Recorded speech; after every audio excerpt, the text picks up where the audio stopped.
வேலூர் மாவட்டத்தை பொறுத்தவரை நேற்று நள்ளிரவு பெய்யத் தொடங்கிய மழை இரவு முழுவதும் தொடர்ந்து மழை பெய்தது. விடிய விடிய மழை பெய்ததன் காரணமாக வேலூரில் இருக்கக்கூடிய தாழ்வான பகுதிகளில், வேலூர் மாவட்டத்தில் இருக்கக்கூடிய தாழ்வான பகுதிகளில் மழை நீரானது தேங்கியிருந்தன. அதே போன்று ஏரி குளங்கள், பல்வேறு குளங்களும் நிரம்பி இருக்கின்றன. இந்த நிலையில் பொன்னை பகுதியில் மழையின் தாக்கம் அதிகமாக இருந்திருக்கின்றன. குறிப்பாக பொன்னையில் பார்த்தோம்னால் 82.40 மில்லிமீட்டர் வரை அந்த பகுதியில் மட்டுமே மழை பெய்திருக்கின்றன.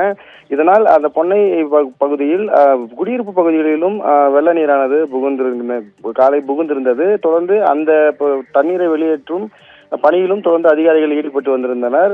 இந்த நிலையில் பெரிய ஏரி, பொன்னை பகுதியில் இருக்கக்கூடிய பெரிய ஏரி என்று அழைக்கக்கூடிய அந்த ஏரியில் தண்ணீரானது முழுமையாக நிரம்பி அந்த தண்ணீர் வெளியேறக்கூடிய கால்வாயில் தண்ணீர் அதிகரித்து வந்திருந்தன. அந்த கால்வாயின் மீது பொதுமக்கள் செல்வதற்காக பாதை ஒன்று இருக்கின்றன. அந்த பாதையை கடந்து செல்வது பொதுமக்களின் வழக்கம். இந்த தண்ணீர் அதிகரித்து அந்த கால்வாயில் வரும்போது ஆபத்தை உணராமல் புதூர் பகுதியைச் சேர்ந்த மதன் என்பவர் இருசக்கர வாகனத்தில் அவருடைய மனைவியை அமர வைத்து அந்த தண்ணீரில் சென்று கொண்டிருந்த போது நிலை தடுமாறி அந்த தண்ணீரில் விழுந்திருக்கின்றார். உடனே அங்கிருந்த பொதுமக்கள் அந்த இருசக்கர வாகனத்தை இயக்கி சென்ற மதன் என்பவரை உடனே அங்கு போய் அந்த தண்ணீரிலிருந்து அவரை மீட்டு அவருடைய இருசக்கர வாகனம் மற்றும் அவர் மனைவியையும் மீட்டு கரைக்கு கொண்டு வந்தனர். மேலும் அந்த பகுதியில் தண்ணீர் வருவது பார்ப்பதற்காகவும் பொதுமக்கள் அதிக அளவு அந்த பகுதிக்கு சென்று கொண்டிருக்கின்றனர்.